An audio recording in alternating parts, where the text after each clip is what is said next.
Kinumpirma ni na Ombudsman Jesus Crispin Remulla at dating Senador Antonio Trillanes IV na haharap sila sa impeachment hearing laban kay Vice President Sara Duterte sa Miyerkules.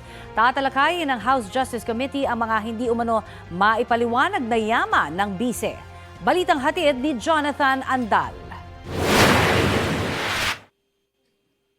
Ang mga umano'y unexplained wealth o di may paliwanag na yaman ni Vice President Sara Duterte ang tatalakayin sa ikalawang pagdinig ng House Justice Committee sa impeachment complaint laban sa kanya sa Miyerkules, April 22. Sabi ni Ombudsman Jesus Crispin Remulla, dadalo siya sa pagdinig, dala ang mga SALN o Statement of Assets, Liabilities and Net Worth ng bise. I will show up for a while. Kailangan magsasagot na ng mga tanong yung person in charge of the documents of the Kasi wala ka ombudsman. namang kwan doon eh. Wala akong kilalaman. Institutional yun. Yun. Just to show respect to the House. Si dating Senador Antonio Trillanes IV na ipinasampinan ng komite noong nakaraang hearing, kinumpirma sa text message sa GMA News na tetestigo siya tungkol sa mga umano'y nakaw na yaman ng bise. Ipinatatawag din ang Anti-Money Laundering Council, Securities and Exchange Commission at Bureau of Internal Revenue.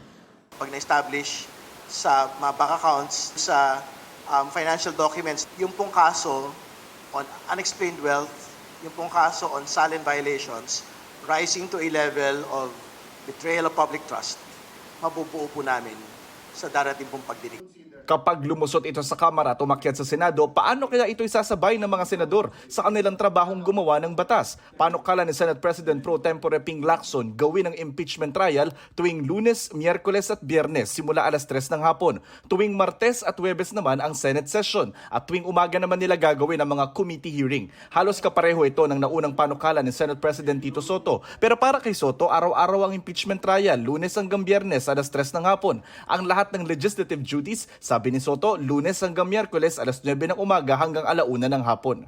Samantala, kinuwestiyon at kinontra ni Senador Lacson ang sinabi ni Attorney Salvador Panelo, dating Presidential Legal Counsel ng Duterte Administration, na pag umabot aniya sa Senate impeachment trial, tiyak ng bobotong guilty sina Senador Lacson at Soto, pati na sina Senator Risa Ontiveros at Kiko Pangilinan. Tinawag ni Lacson na nonsensical o walang katuturan ng pahayag ni Panelo. Tinawanan naman yan ni Panelo. Nasaktan yung mama sa katotohanan. Masyado naman siyang balat sibuyas. I was not making a premature statement on his impeachment mode.